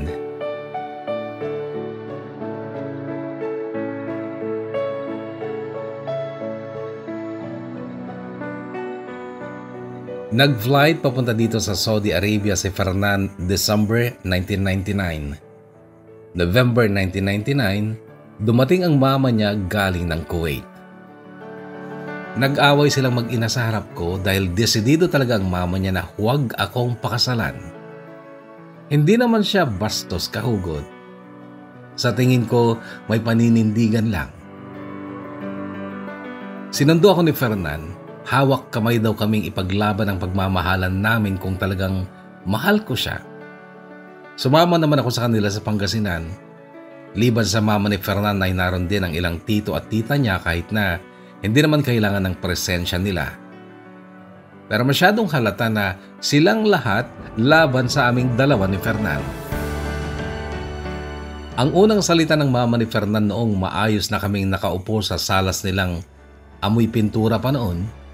Bagong pintura kasi ang mga dingding na kulay apple green. Ilocana din ang mama ni Fernan, kahugot, pero para sa kapakanan ng lahat ay itatagalog ko na lang lahat ng aming pag-uusap noon. Sinimulan niya ng ganitong salita. Alam mo, Vilma, kung nabubuhay pa ang papa ni Fernan, hindi rin siya papayag na ikasal kayo. Mas conservative yan kesa sa akin. Kaagad sumabad si Fernan. Ma, nilinaw ko sa inyo na kaya ko isinama dito si Vilma ay para lang makita nyo ang itsura ng magiging asawa ko. Eh di sige, mukhang hindi ka naman talaga mapipigilan eh. Sige, magpakasal kayo, pero ni isa sa pamilyang ito ay hindi pupunta sa kasal nyo dahil hindi namin tanggap ang kasal nyo. Noon ay biglang hinila ni Fernan ang kamay ko. Halika na, sabi niya. Alam kong ayaw na niyang makarinig pa ako ng ibang sasabihin ng mama niya. Kaso tatayo pa lang ako ay sumigaw na ang mama niya. Wala ka talagang utang na loob, Fernan. Namatay ang papa niyo, ako lahat. Nagpaalila ako sa mga Arabo para makapag-aral kayo. Alam niyo kung gaano kahirap magpaalila sa mga Arabo? Hindi tao ang turing sa'yo, hayop. Pero nagtiis ako para sa mga putang inang pangarap niyo. Ngayong successful na kayo, ito ay gaganti niyo sa akin? Ma, responsibilidad mo bilang magulang ang pag-aralin kami. Isa pa, hindi namin hiniling sa'yo na gampanan mo ang responsibilidad mo sa amin kaya hindi mo dapat sinusumbat sa amin yan. Ito naman ang pasigaw na sagot ni Fernan sa mama niya. Para akong nalulusaw noon, kahugot. Sa akin nakatingin ang mga kamag-anak niya hanggang sa isang tita niya ang nagsalita sa akin at tinuro-turo pa ako. Oy Vilma, masaya ka ba sa nakikita mo ngayon? Ngayon lang nag-away ang mag-inang yan at dahil yan sa'yo. Dahil sa'yo, baka masira pa ang pamilyang ito. Masaya ka ba? Talaga bang ilalaban mo rin si Fernan? Wala ba talaga magkakagusto sa'yong iba? Bullshit! Sigaw ni Fernan sa tita niya. Auntie Imelda, huwag mong hayaang mawala ang respeto ko sa'yo. Eh anong hahayaan kong mawala ha, Fernan? Yung respeto mo dyan sa nanay mo na nagpakahirap para sa'yo dahil lang sa disgrasyadang yan? Noon, kahugot, ay hindi ko na talaga kinaya. Tumalikod na ako at patakbong lumabas ng kanilang bahay. Sinundan naman ako ni Fernan at inihatid nung oras ding yun sa Ilocos.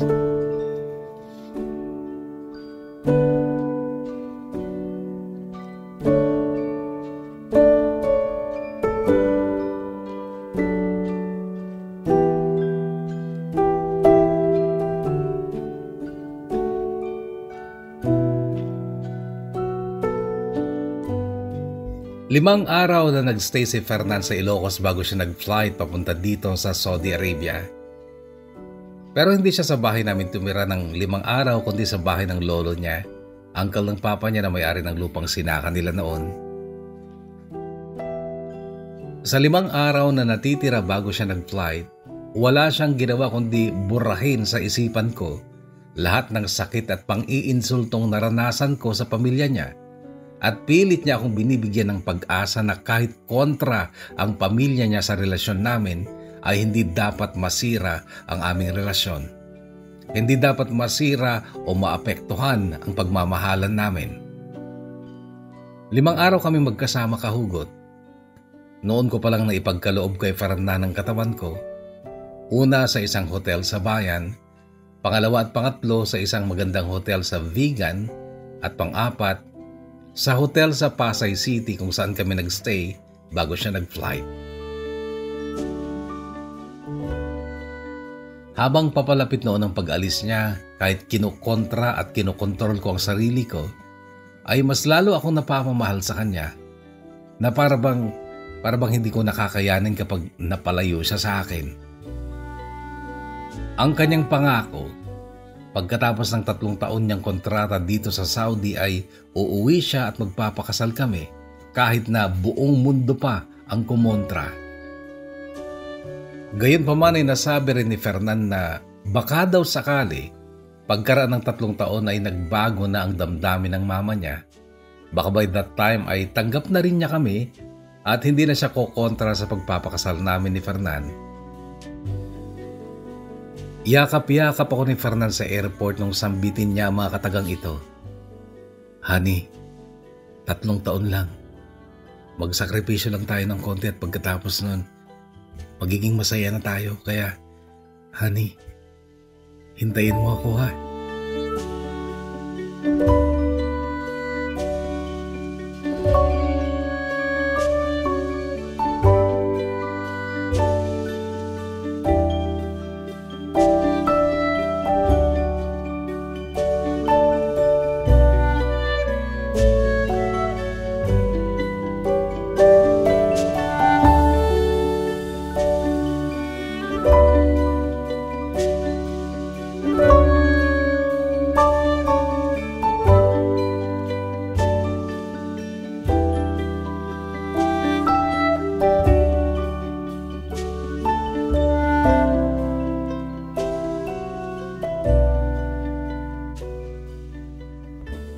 Four months later kahugot, nasa tabing dagat ako, mag-isa.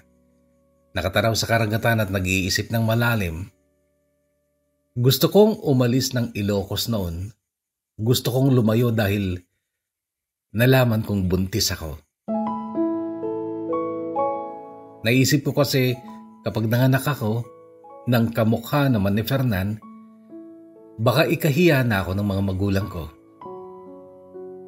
March 2001 noon yun. Nagtitiis lang din naman ako sa mababang sahod sa rural bank na napasukan ko. Inisip ko ang makipagsapalaran sa Maynila pero paano na kapag malaki na ang tiyan ko. Sa sulat ko, ibinalita ko kay Fernan tungkol sa pagbubuntis ko. May mga cellphone na yata noon pero madalang pa lang ang nakikita kong may cellphone kaya't sulatan pa rin ang means of communication namin ni Fernan. Maging si Felisa na kapatid ni Fernan na naharap din sa pagsubok noon dahil sa pag-ibig. Ganito naman ang nangyari kay Felisa. February 2001 ay nakipagtanan siya sa isang 16 years old na lalaki. Ito ay si Elvin. Nagkakilala sina Felisa at Elvin sa Candon nung nakatira pa lang si Felisa sa lolo niya na uncle ng papa niya na siyang nagpaaral sa kanya. 20 years old si Felisa noon, 12 years old lang si Elvin. Pero in love si Elvin kay Felisa. That time ay boy naman si Elvin sa mayamang kapitbahay ng lolo ni Felisa. Utusan daw ito at tagapag-alaga ng mga magagandang aso. Pagka-graduate ni Felisa, umuwi na ito ng Pangasinan. Sinundan siya ni Elvin makaraan ng ilang buwan. kung ano-anong trabaho na naman daw ang pinasukan ni Elvin sa Mangaldan dahil siyempre minor de edad siya at sino bang tatanggap sa kanya sa matinong trabaho. Pero sumugal daw talaga siya para lang makita pa rin lagi si Felisa. Elementary lang ang tinapos ni Elvin pero marunong siyang bumasa at sumulat. At sa sulatan nga lang din daw sila nag-communicate ni Felisa noong umuwi na si Felisa sa bahay ng mama nila pero as friends lang daw sila noon. Noong nasa Mangaldan na si Elvin at nagtatrabaho sa tindahan ng itlog sa palengke, noon niya napuspusang niligawan si Felisa. Gwapo si Elvin kahugot at kahit bata ay matatag ang katawan. Kahit malaki ang agwat ng edad nila ay na-fall naman si Felisa na noon ay cashier sa isang restaurant sa Mangaldan. To cut this story short, nagkaibigan sila.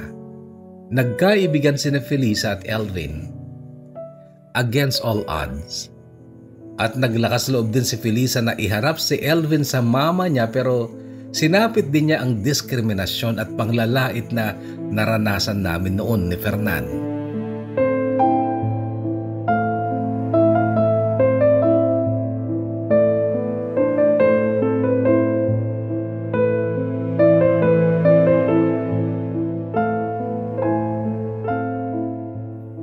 Sa ngalan ng pag-ibig, sinuway din ni Felisa ang mama at mga aunties at uncles niyang feeling perfect o kininada. Nakipagtaran si Felisa kay Elvin. Umuwi sila sa bayan ni na Elvin sa Dingras, Ilocos Norte, katabing bayan ng Marcos. Noong naroon na si Felisa, noon siya sumulat sa akin. Ibinalita niya sa akin ang sitwasyon niya, masaya daw siya sa piling ni Elvin. That time ay namumroblema naman ako dahil nga nalaman kong buntis ako at natatakot ako na kapag nahalata na ng pamilya ko ay ikahiya ako.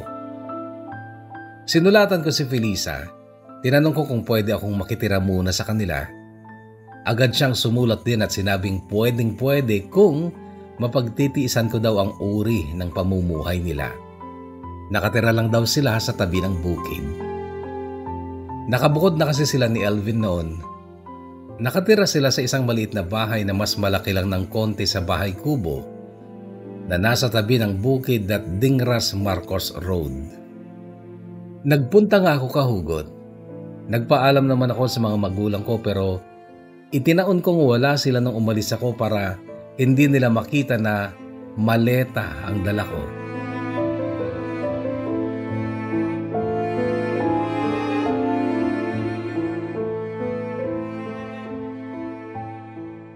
Nakakatuwa si Elvin dahil nung dumating ako ay nadugtungan niya na ang bahay niya ng isang kwarto na titirhan ko. Noon ko lubos na nakilala si Elvin at hindi ko masisisi si Felisa kung bakit malabis siyang nahumaling kay Elvin. Napakabait, ang taas lagi ng energy, laging nakangiti, palabiro at higit sa lahat, napakasipag. Mayroon siyang kolong-kolong noon na siyang ginagamit niya sa pagbili ng mga junks, bote, bakal, plastic bottle sa mga barangay. May ipon naman akong pera noon at nakita kong magandang magnegosyo sa lugar nila Elvin, particularly sa harap ng bahay nila kasi tabi ng main road. Kinausap ko sila at pumayag naman si Felisa na magsosyo kami para lang at least hindi kami nakatenga.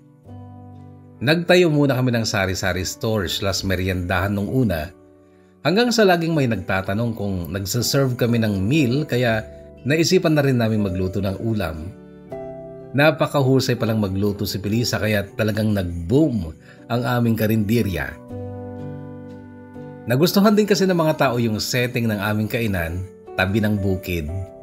Pinalagyan lang namin ng bubong na panaw. Ano ba yun sa Tagalog? Basta damo yun na mahahaba at ginagamit talaga sa bubong ng mga bahay kubo. Masaya kami ni Felisa sa trabaho namin. Tuwing umaga, masigla kaming bumabangon para magtrabaho at pareho pa kaming buntis. Unang linggo ko doon ay tsaka pa lang ako sumulat kay nanay at ipinagtapat ko ang sitwasyon ko pero hindi ako nakatanggap ng sulat mula sa kanya. Alam ko na yon, galit siya. Ganon ang nanay ko kahugot kapag galit, hindi talaga magsasalita.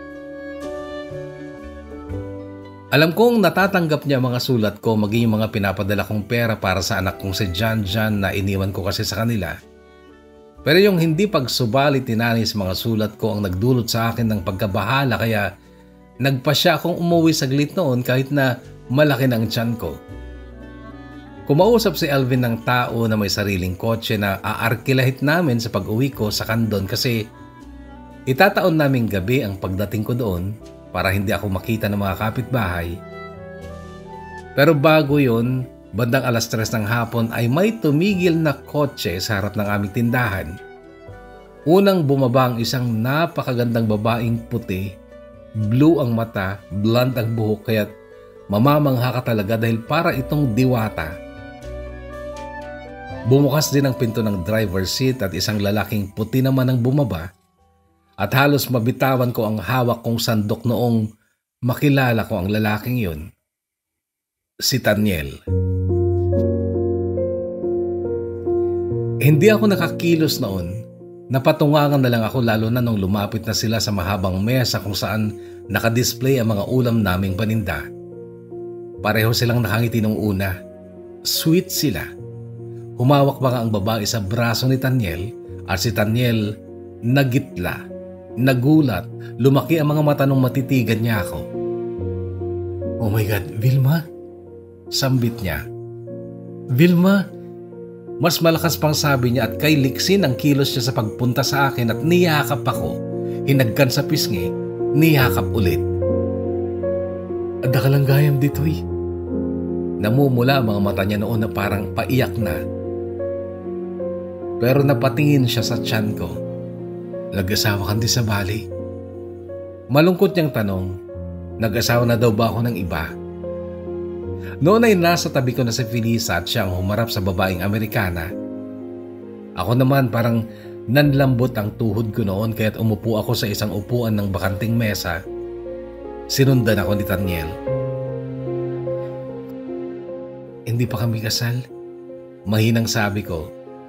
Noon ay nahulog na ang luha ni Taniel bagay na ipinagtaka ko kaya ang sabi ko, 1998 sabi mo babalik ka para pakasalan ako, hindi ka bumalik. Mahabang kwento Vilma pero maniwala ka, hindi ko yung ginusto. Nakulong kami ni Mama na pagbintangan kaming pumatay sa legal wife ng tatay ko. Ang tagal namin sa preso. 2 months ago lang kami nakalaya nung umamin na ang tatay ko na siya ang pumatay sa asawa niya. Ito ang paliwanag niya pero gulong-gulo ako, hindi ko maintindihan. Legal wife ng tatay mo? Ibig sabihin ba, kabit lang yung mama mo? Yes, si Mama ay personal nurse ng asawa ni Papa. Matagal nang may epilepsy ang asawa ni Papa. Mayaman siya kaya siya pinakasalan ni Papa pero wala silang anak. Si Mama, nakatira din sa malaking bahay ni Papa kasi personal nurse nga siya ng asawa ni Papa. Pero behind her back ay may relasyon si Mama at Papa. Nung mabuntis si Mama, umuwi siya dito sa Marcos, ay dyan sa Marcos. Isinilang niya ako dyan, then bumalik din siya ng US. Iniwan ako ni Mama kay Auntie Amelia kaya dyan ako lumaki sa Marcos. Ito ang simulang kwento ni Taniel nung lumapit sa amin ng magandang babae na noon ay may hawak ng plato ng kanin at isang platito ng ulam. Self-service kasi kami noon. Hey Cass, I'm really starving. Nakangiting sabi niya kay Taniel. Si Cassie, pinsan ko, anak ni Tita Cristina. Pakilala ni Taniel. Hello Manang. Nakangiting bati naman ni Cassandra sa akin. Pinsan mo pala. Nasambit ko. Oo, at best friend din at the same time. First time niya dito sa Pilipinas and Vilma, umuwi kami para pakasalan ka. Para tuparin ko yung pangako ko. Huli na Taniel. 3 months na lang manganganak na ako. Ang bibiyang ko. Sagot niyang muling namula ang mga mata dahil sa pigil na pag-iyak. Hinawakan niya ang kamay ko at ang sabi niya, nasaan yung asawa mo? Kakausapin ko siya. Kung kailangang bayaran ko siya, ibigay ka lang niya sa akin. Nasa Saudi siya at hindi pa kami kasal. Vilma, hindi ako papayag na mapunta ka sa iba. Gagawin ko lahat ng kaya kong gawin, mabawi lang kita. Noon ay nahulog na ang mga luha niya. At please, ako ang piliin mo. Lulod ako sa harap mo, Vilma. Umiiyak na sabi niya, tsaka nagtangkang lumuhod nga sa lupa. Lupa lang kasi yung kainan namin noon. Pero mabilis ko siyang hinawakan at hinila dahil nagtitingin na sa amin ang ilang customers, maging ang nagtatakang si Cassandra. Naging napakahirap ng sitwasyon ko noon, kahugot, pero kinailangan kong pumili. Sa tulong na rin siyempre ni na Felisa at Elvin.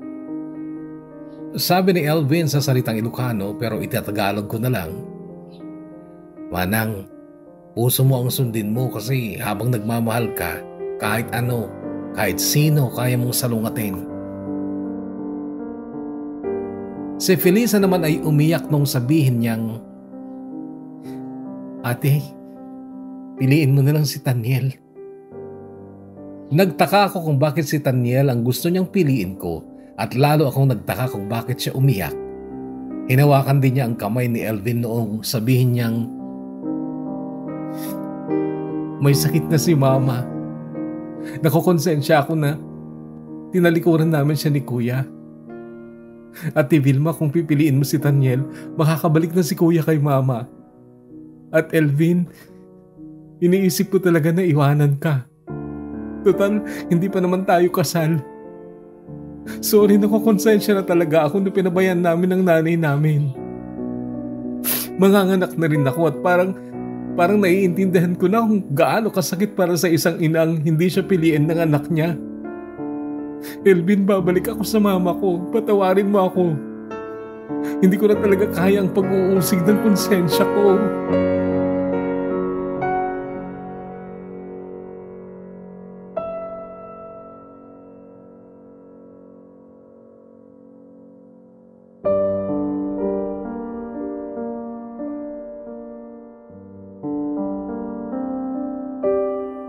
Bumalik din ako sa nanay at tatay ko pero kasama ko si Taniel. Nasa tabi ko siya nung isilang ko si Rafael, ang anak namin ni Fernan na buong puso naman niyang tinanggap na parang tunay niyang anak. Ipinasa ko rin kay Felisa ang responsibilidad na magpaliwanag sa kuya niya, pero sumulat din muna ako kay Fernan noon. Nandito pa siya noon sa Saudi. 6 months lang si Rafael nung magpakasal kami ni Taniel sa Candon. Parang beach wedding yon na simple lang. Dumating ang mama niya para masaksihan ang aming kasal.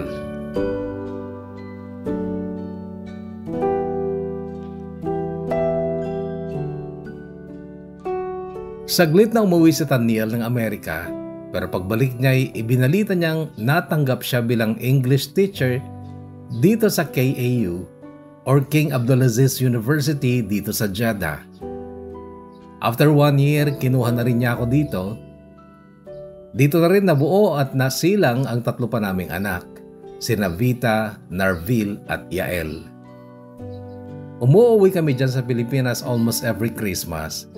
Pero sina Jan at Rafael, nakapunta na rin sila dito noong December 2020. Dito na nga sila inabutan ng pandemic kaya nagtagal din sila dito. 29 years old na ngayon si Jan at naroon siya sa lola niya sa Amerika, wala pang asawa. 26 naman si Rafael, may asawa at anak na siya at nakatira naman sila sa Lawag City. Doon kasi nagtatrabaho bilang civil engineer si Rafael. Si Vita naman ay graduating na sa college dyan sa KAU. Si Narvil ay first year college at si Yael grade 9. Si Vita kahugot ay Pinay ang itsura pero Amerikana ang height. Sina Narvil at Yael, kamukha ng papa nilang si Taniel at maituturing namin mga blessings talaga sila sa amin dahil mga mababait naman sila.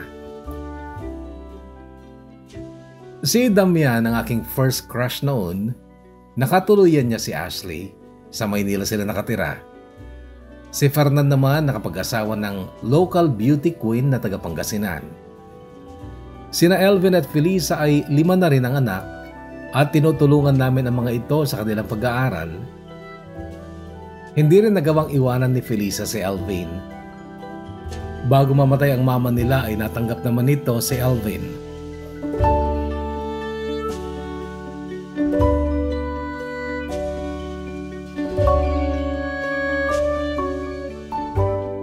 Masasabi kong okay naman ang kinahinatnan ng mga buhay namin. Matatanda na mga magulang ko, maging si Mabel na mother ni Taniel, pero okay pa naman sila. Siya nga pala kay Mabel, ang tawag namin kay Mabel ay dahil Bel ang pangalan niya. Dati noon ay Mama Bel kung tawagin namin siya, pero si Vita nung maliit pa siya ay mahina siya sa pagbigkas ng mga salitang inuulit. Kaya yung Mama Bel ay naging Mabel. Si Mabel ang masipag dumalaw dito sa Saudi. Marami kasi siyang pera dahil after nilang makalaya noon ay napasok siya sa isang government hospital sa Amerika. Masaya naman kami kahugot. 50 years old na ako at pag natapos na ng senior high si Bunso, uuwi na rin kami ng Ilocos at doon na namin ipagpapatuloy ang aming pamumuhay. Hanggang dito na lang at maraming salamat kung mababasa mo rin ang kwentong ito ng buhay at pag-ibig ko. Gumagalang at nagpapasalamat, Vilma.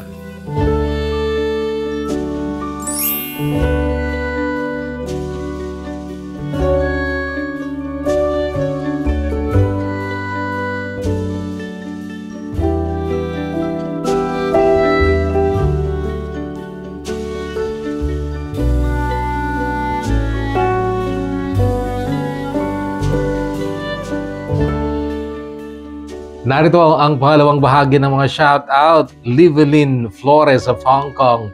Levelyn pala. Levelyn Flores of Hong Kong. Annalisa Villena of Saudi Arabia from Bugay.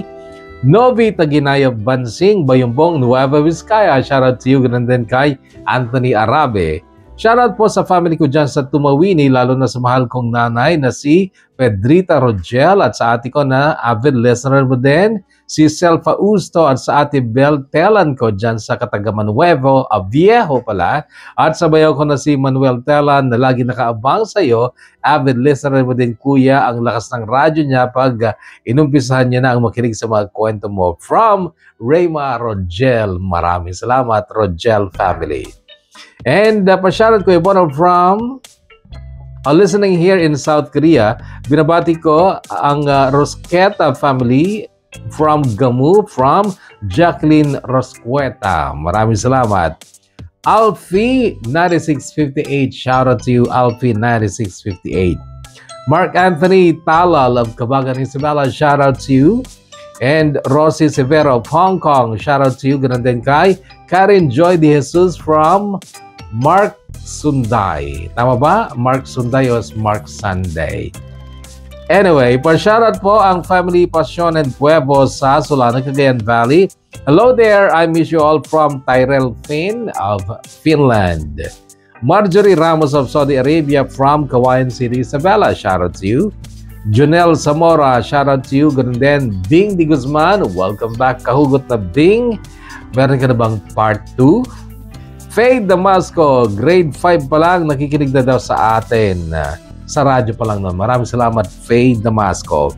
Maraming salamat sa muling pagkikinig dito sa buong kwento ni Vilma mula sa ating Kahugot channel. Antabayanan ang kwento ni Dairon. Dapat yun ang ma-upload ngayong araw na ito. Saglit lang daw, meron lang daw idudugtong at i-edit ng konti sapagkat merong latest development sa kanyang kwento. Abangan ang kwento ni Dairon dito lamang sa DKB, Dear Kuya Bono ng Bonus Love Tube. Kaabang mo sa bawat kwento. Stay healthy, kahugot, stay safe, and God bless us all.